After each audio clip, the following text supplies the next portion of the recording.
Hare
बीना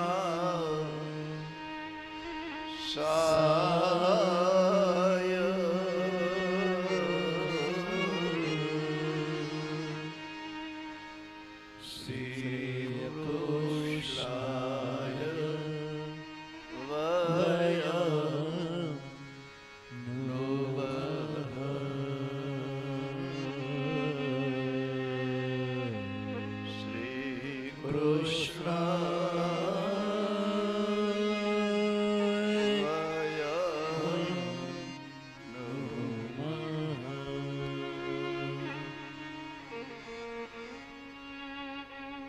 બોલો ભાગવત ભગવાન કી જય.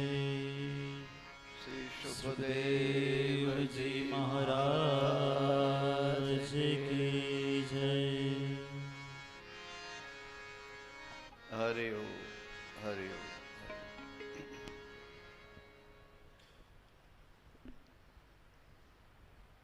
શ્રીમદ્ ભાગવત મહાપુરાણ જ્ઞાન યજ્ઞ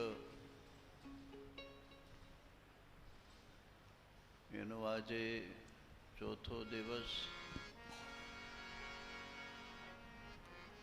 મધ્યાહન પછીના સત્રમાં ઉપસ્થિત સર્વ પૂજ્યપાદો, આત્મ સ્વરૂપ ભાઈઓ અને બહેનો,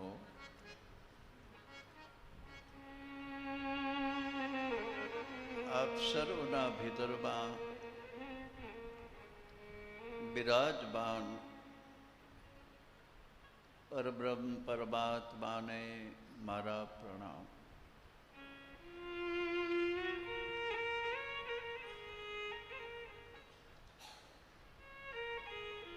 સુખદેવજી મહારાજ પરીક્ષિત રાજાને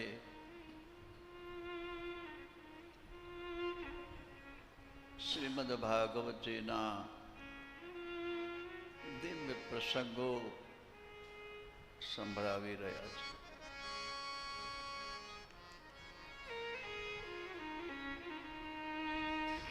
આઠમા સ્કંદના પ્રારંભમાં મન્વંતરોની કથા વિશેષ લીધી છે. ચોથા મન્વંતરમાં ભગવાન હરિનું પ્રાકટ્ય થયું. હરિ મેઘા ઋષિની પત્ની હારિણી. પરીક્ષિતે કહ્યું કે ભગવાન એ કથા મને સંભળાવો.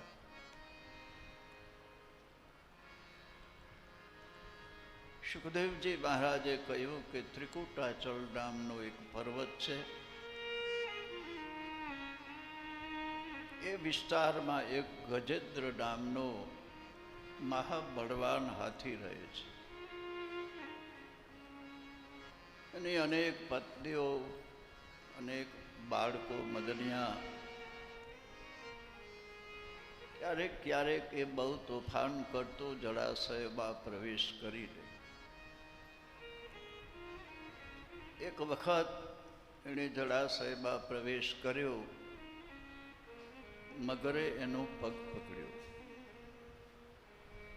બહુ બળવાન છે, એનો અહમ ગવાયો.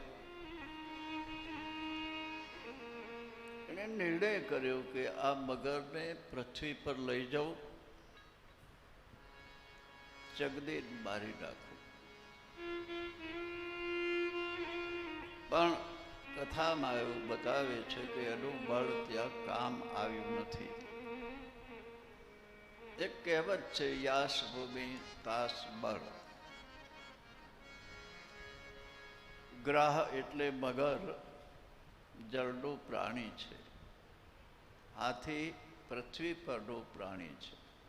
वो જલચર છે, આ થલચર છે. એનું બળ કામ ના આવ્યું. મગર એને પાણીમાં ખેંચતો ગયો. બિલકુલ મસ્તક બહાર રહ્યું. એ વખતે એની જે પત્નીઓ, હાથીણીઓ હતી, બાળકો હતા, એ બધા નીકળી ગયા. એ કિનારા પર ઊભી અને જોયા કરતા હતા.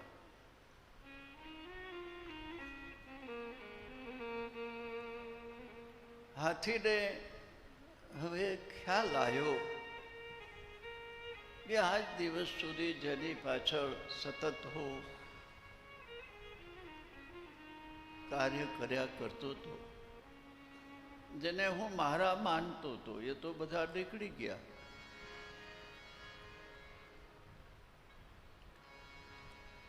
એક કહેવત છે, હારે કો હરે નામ હૈ. એ વખતે એ હાથીએ હરિનામનો ઉચ્ચાર કર્યો છે એવી કથા છે. કવિઓ એના પર દિવ્ય ભાવો બતાવે છે. ગજેન્દ્રના મુખારવિંદમાંથી હ શબ્દ નીકળ્યો એટલી વારમાં તો ભગવાન ગરુડ પર સવાર થઈને નીકળી ગયા. અને રી બોલે એથી પહેલા તો ગરુડને છોડી મગરને મારી નાખ્યો, હાથીને બચાવ્યો. અહીંયા બતાવ્યું છે કેટલાક દિવ્ય ભાવો છે. કથા સંક્ષેપમાં લીધા વગર ઉપાય નથી કોઈ. પણ અહીંયા બતાવ્યું છે છદ્દો ભયેન ગરુડેન. આ શ્લોકમાં બતાવ્યું છે. ગરુડ શું છે એનું દર્શન આપ્યું છે. વેદો ભગવાને કહ્યા છે. આપણી એવી દ્રઢ માન્યતા છે. એ બધા છંદબદ્ધ છે. તો ગરુડ શું છે એ બતાવે છે. પરમાત્મા હંમેશા એક નિયમ છે, પોતે કહ્યું છે એ રીતે પોતાએ વર્તવું જોઈએ. તો ભગવાને જે કહ્યું છે વેદોમાં એ રીતે વહન કરે છે. અધ્યાત્મ ભાવમાં મહાપુરુષોની ત્રિકુટાચલ પર્વત એ ત્રિગુણાત્મક જગત છે. જળ પ્રવાહ એ સંસાર છે. મગર એ કાળ છે. ગજેન્દ્ર જીવ છે. કેટલાય કાળથી આ સંસારમાં કાળરૂપી મગર જીવાત્માનો પગ પકડી પકડી અને મારતો આવ્યો છે. એક વાત નિર્વિવાદ છે કે જીવાત્મા જ્યારે પરમાત્માનું શરણ લે છે ત્યારે કાળ મરી જાય છે. બહુ દિવ્ય ભાવો બતાવ્યા છે, અદ્ભુત ભાવો બતાવ્યા છે. સુખદેવજી મહારાજ પરીક્ષિત રાજાને એક પછી એક દિવ્ય ભાવો બતાવે છે. ત્યાર પછી એક કથા છે. દેવોની બહુ ફરિયાદ હોય છે. ભગવાને એમને કહ્યું કે તમે એક કામ કરો, સમુદ્રમાં અમૃત છે પણ તમારા એકલાના ઉદ્ધમથી એ તમને પ્રાપ્ત નહીં થાય. દાનવો સાથે તમે સંધિ કરો. બંને જણા મળી સમુદ્રનું મંથન કરો, એમાંથી અમૃત નીકળશે. એનું પાન ભગવાન કે હું તમને કરાવીશ. ટૂંકમાં કહું છું કે બલિરાજા સાથે ઇન્દ્રે શુદ્ધિ કરી, સમુદ્રનું મંથન કર્યું, એમાંથી 14 રત્નો નીકળ્યા છે. એની બહુ દિવ્ય વેચણી કરવામાં આવી છે. અમૃત નીકળ્યું ત્યારે ઝઘડો થયો છે. ઝઘડાનું મૂળ ક્યાં છે ખબર છે? દાનત ખરાબ. બહારથી કાંઈક બતાવવાનું, ભીતર કાંઈક હોય, એ ઝઘડાનું મૂળ છે. દેવોના મનમાં એવું હતું કે દાનવો સાથે સંધિ કરીએ છીએ, પણ ભગવાને કહ્યું છે અમૃત તમને આપીશ. અને દાનવોને એમ છે કે ભલે ને આપણે સંધિ કરી, સહયોગ કરી, પણ ધોકાના બરુકા છે એટલે આમાં લઈ લીધું છે અમૃત. એ લોકો ઝઘડો થયો. એ વખતે મોહિની સ્વરૂપે ભગવાન પ્રગટ થયા. દાનવોને એમ થયું કે સ્ત્રી બહુ દિવ્ય આપણા તરફી દેખાય છે, પરમાત્માએ આવી ચેષ્ટાઓ કરી છે. ભગવાને કહ્યું તમે ઝઘડા ન કરો, લાવો હું અમૃત વહેંચી આપું. એક બાજુ દેવોની લાઈન બેઠી, એક બાજુ દાનવોની લાઈન બેઠી. પરમાત્મા મોહિની સ્વરૂપે દેવોને અમૃત આપે છે, દાનવોને જલ ખાલી આપે છે.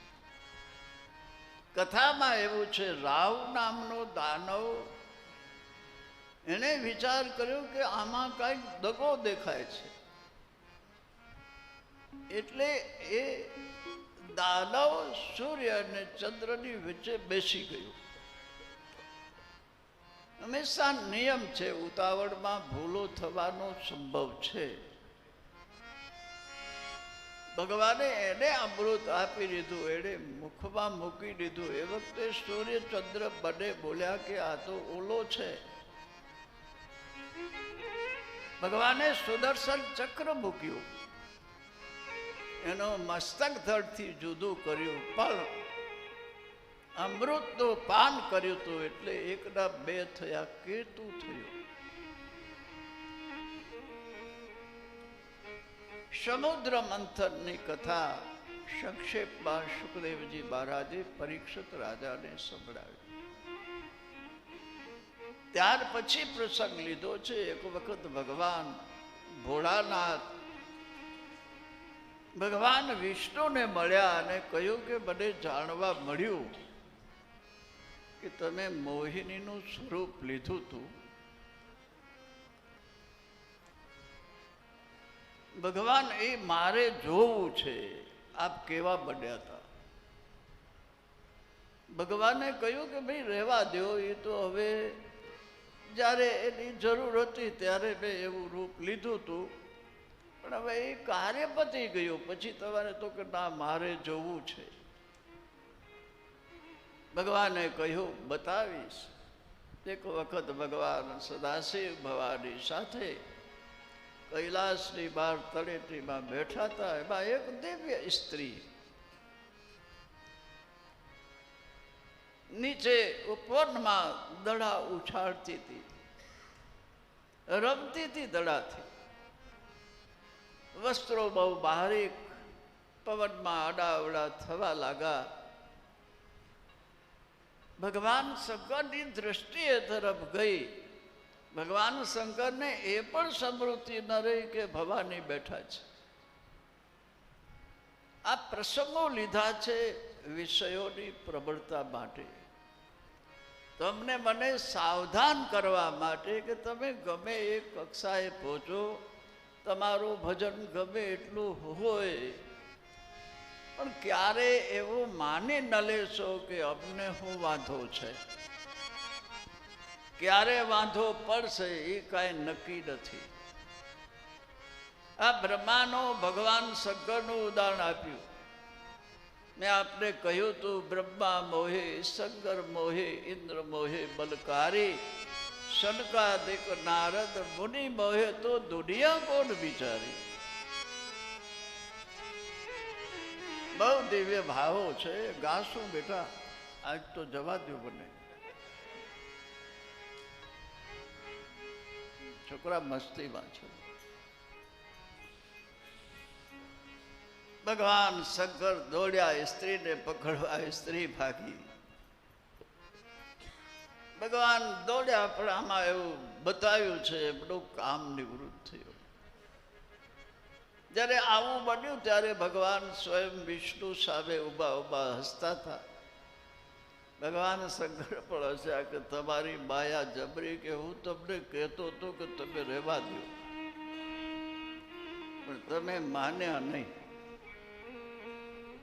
આ જે પ્રસંગો લીધા છે એ પ્રસંગો તમારી મારી સાવધાની માટે લીધા છે.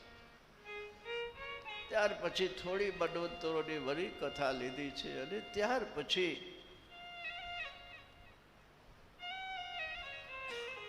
દાનવો બહુ બળવાન બન્યા છે, દેવોને મારી કાઢ્યા છે. બલિ રાજા ત્રિલોકાધીશ બન્યો છે. દેવતાઓએ બ્રહ્માજી પાસે ફરિયાદ કરી. બ્રહ્માજીએ કહ્યું કે અત્યારે એમનો સમય છે, માટે થોડો સમય ધીરજ રાખો, ભગવાનને પ્રાર્થના કરો. પરમાત્માને પ્રાર્થના કરી ભગવાને કહ્યું કે થોડા સમયમાં હું પ્રગટ થઈશ. બલિ રાજા ભાગવતજીમાં ભૃગુ કચ્છ એવું નામ છે. કહે છે આ ભરૂચ ગુજરાતમાં એ જગાએ નર્મદા કિનારે એમણે યજ્ઞો શરૂ કર્યા. ભૃગુ વંશના જે બ્રાહ્મણો છે એ યજ્ઞ કરાવે છે. એક પછી એક યજ્ઞો થવા લાગ્યા. આ બાજુ કશ્યપજી ભજન કરવા ગયેલા.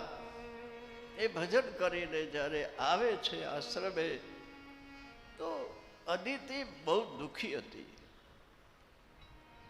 કશ્યપજીએ પૂછ્યું, શું છે દેવી, કેમ તમે બેચેન દેખાવો છો, તમે કેમ દુઃખી દેખાવો છો? ત્યારે એમણે કહ્યું કે મહારાજ, અમારા દીકરાઓનું બધું નીતિના દીકરાઓએ પડાવી લીધું છે. મારા દીકરા રખડે છે, એની મને વ્યથા છે, આપ કંઈક ઉપાય કરો. ત્યારે અહીંયા કશ્યપજી અદિતિને વ્રત બતાવે છે. પયોવ્રત એનું નામ છે. ફક્ત 12 દિવસો. જો આ પ્રસંગો તમને મને બહુ સાવધાન કરે છે. જો કશ્યપની 2 પત્ની છે. ઓલી દીતિને બતાવ્યું ત્યારે 12 મહિનાનું બતાવ્યું, અને 12 મહિના પછી એને વ્રત કર્યું ત્યારે દેવો થયા. આણે ફક્ત 12 દિવસ વ્રત કર્યું છે, અને એને ત્યાં ભગવાનનું પ્રાકટ્ય થયું. જો પયોવ્રત. પયોવ્રત, પય એટલે દૂધ. 12 દિવસ સુધી દૂધ પર રહેવાની વાત કશ્યપજીએ કરી. આ તો અદિતિ છે, આના વ્રતમાં કઈ થોડો ફરક પડે. પરબ્રહ્મ પરમાત્મા એના ઉદરમાં આવ્યા છે. સમય આવે પ્રગટ થયા. બોલો વામન ભગવાન. વામન ભગવાનનું પ્રાકટ્ય થયું છે. સમય આવે જનોઈ આપવામાં આવી. બહુ દિવ્ય ભાવો છે. જનોઈ લીધા પછી ભગવાન ત્યાંથી નીકળ્યા છે. બલિ જ્યાં યજ્ઞ કરે છે ત્યાં પરમાત્મા આવે છે. બલિએ જોયું. બલિને એમ થયું કે સ્વયં યજ્ઞદાન પોતે આવે છે કે કેમ આટલું તેજ છે. ભજન છે ને, ભજન છાડું રહેતું નથી. ભજન દેખાય. બલિ ઊભો થઈ ગયો. શુક્રાચાર્ય પણ ઊભો થઈ ગયો. બધાએ આદર કર્યો. બલિએ આસન આપી, વંદન કરી, પ્રાર્થના કરી. ભગવાન, મને એવું લાગે છે હું ધન્ય બન્યો, મારો પરિવાર ધન્ય બન્યો, મારા યજ્ઞો સફળ થયા. મને એમ લાગે છે આપ સ્વયં નારાયણ છો. અનુમાન બલિનું બહુ સાચું હતું, બહુ સાચું હતું. શું સેવા કરું આપની? ત્યારે ભગવાને કહ્યું કે ભાઈ, સેવાની અપેક્ષાથી હું આવ્યો નથી. વિચારતો હતો, મને જાણવા મળ્યું કંઈ યજ્ઞો થાય છે, એટલે યજ્ઞદાનના દર્શને આવ્યો છો. બસ દર્શન કરી નીકળી જઈશ. બલિ રાજાએ કહ્યું, ભગવાન, મને ધન્ય કરવા આપ પધાર્યા છો. હું ધન્ય બન્યો, કૃત્ય બન્યો છું ભગવાન, પણ હવે દયા કરો, મારી સેવા થોડી સ્વીકારો. ભગવાન કહે, મને જરૂર નથી તો શું સ્વીકારો? મને કઈ જોતું નથી. હું ઘણી વખત કહું છું કે કોઈ એમ કહે કે મને નથી જોતું, નથી જોતું, નથી જોતું, તો સાવધાન થઈ જવો. એને થોડે ઘડે ચાલો ચાલે એવું નથી, બધું ખપે છે અને બધું લઈ લીધું. જો જેમ જેમ ભગવાન ના પાડે એમ બલિ આગ્રહ કરે છે. પછી ભગવાને કહ્યું કે તારો તું વંશ શું? ભગવાને થોડા વખાણ કર્યા. વખાણ ભલભલાને મારી નાખે છે.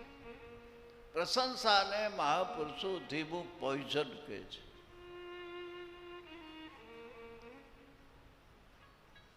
ભગવાને વખાણ કર્યા થોડા.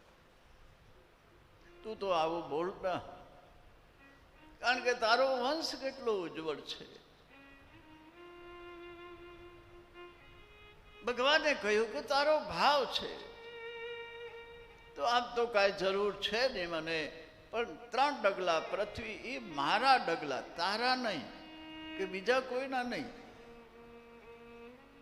બસ આટલી પૃથ્વી આપ, તો આસન નાખીને બેઠો, બસ આટલી આપ.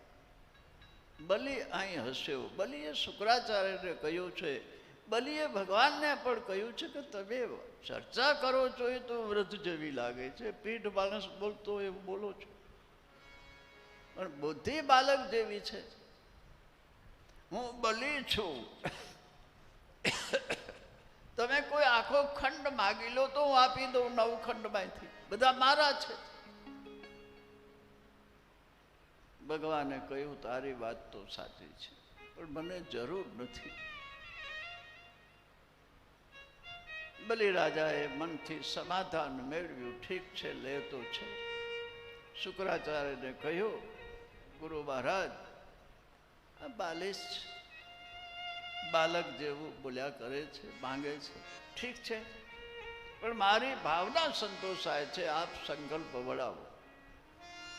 શુક્રાચાર્ય સાવધાન થઈ ગયા. ગુરુ છે.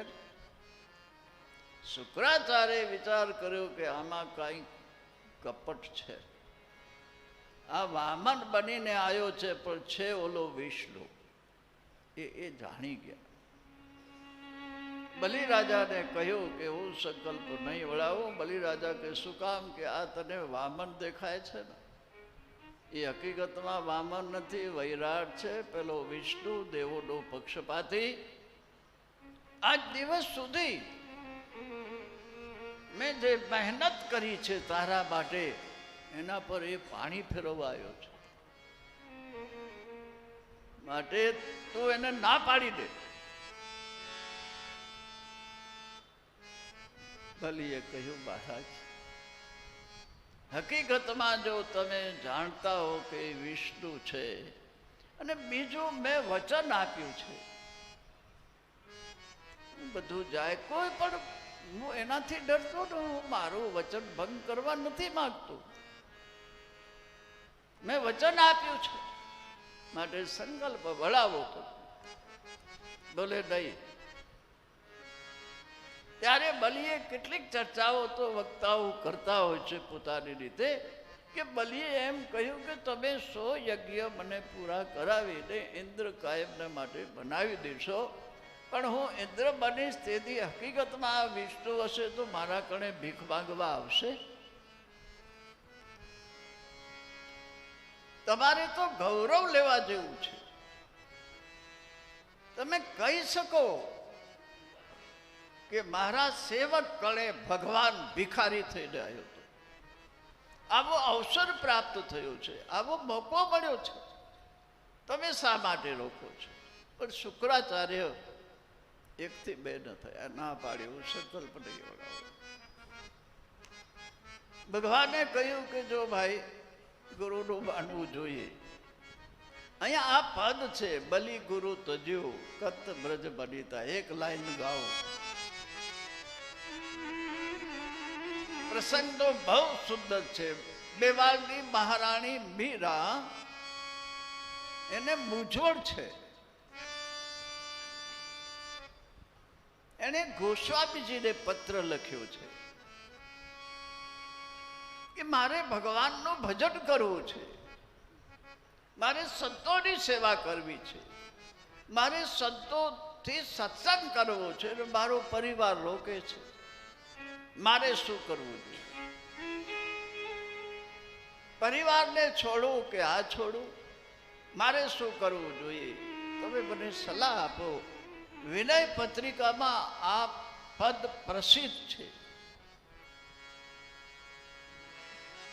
ગોસ્વામીજીએ લખ્યું છે, મીરા જાકે પ્રિય રામ બૈદેહી, કોટી બેરી સમ તજીએ તાહી. જેને ભગવાન પ્રિય નથી, જે ધર્માભિમુખ છે, એને ધર્મથી ચલિત કરવા માંગે છે. મીરા એ આપણો ન હોઈ શકે. એ એક વેરી નહીં, કરોડો વેરી સમાન સમજીને એને છોડી દો. એમાં એક લાઈન ગોસ્વામીજી લખી છે,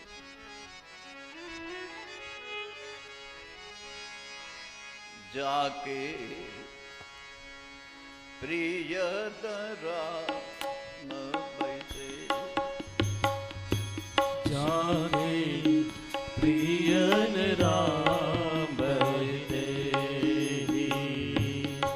કોટી બેરી સમ તજીએ તાહી, કોટી બેર સમ તજીએ તાહી, યદ્યપિ પરમ સદેહી, જાકે પ્રિય રામ બૈદેહી, જાકે પ્રિય રામ બૈદેહી. એમાં લખ્યું છે,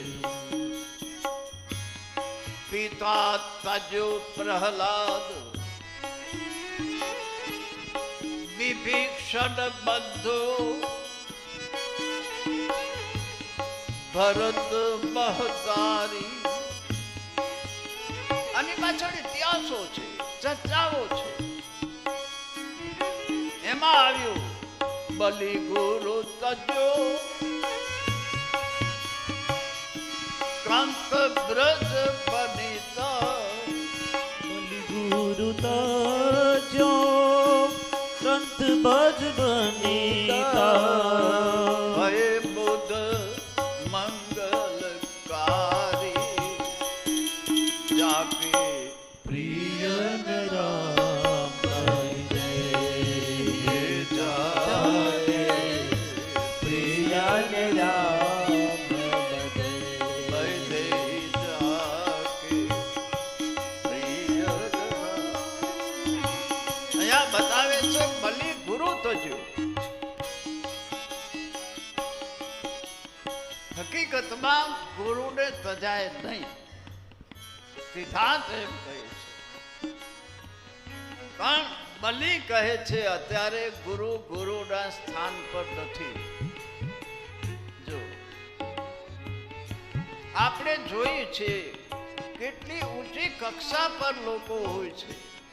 રાષ્ટ્રપતિ હોય, મુખ્ય પ્રધાન હોય, અગર તો મોટો કોઈ ઓફિસર હોય, પણ એ ભૂલ કરે તો સળિયા પાછળ જાય છે. કારણ શું છે? અત્યારે એ રહ્યો નથી, માટે એને સજા છે. આ પ્રસંગમાં ગુરુ ભાવ શુક્રાચાર્યમાં રહ્યો નથી.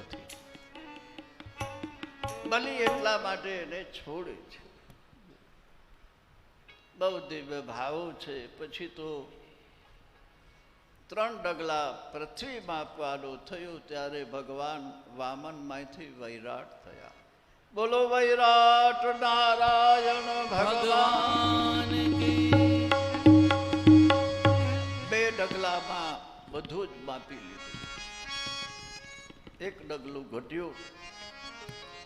ભગવાને બલિને કહ્યું કે અહમથી તું બોલ્યા કરતો તો બોલ, હવે 3જું ડગલું પૂરું કર. વધારે ચર્ચામાં નથી જતો, પણ બલિ ચરણોમાં પડી ગયો કે ભગવાન 3જું ડગલું મારા પર મૂકી દો. નવધા ભક્તિમાં જે છેલ્લી વાત આવે છે, આત્મનિવેદન, એ બલિએ કર્યું છે. બલિએ પોતાનું સર્વસ્વ પરમાત્માને, સર્વ અને સ્વ બે શબ્દ એની સંધિ છોડો તો સર્વ ભગવાને માપી લીધું. પછી બચ્યું તું સ્વ એટલે પોતે, એ પણ પોતે ભગવાનને અર્પિત થઈ ગયા. જે પરમાત્માને સર્વસ્વ અર્પિત કરે છે એને સ્વયં પરમાત્મા અર્પિત થઈ જાય છે. શુતલ પાતાલમાં એને મોકલે છે અને ભગવાન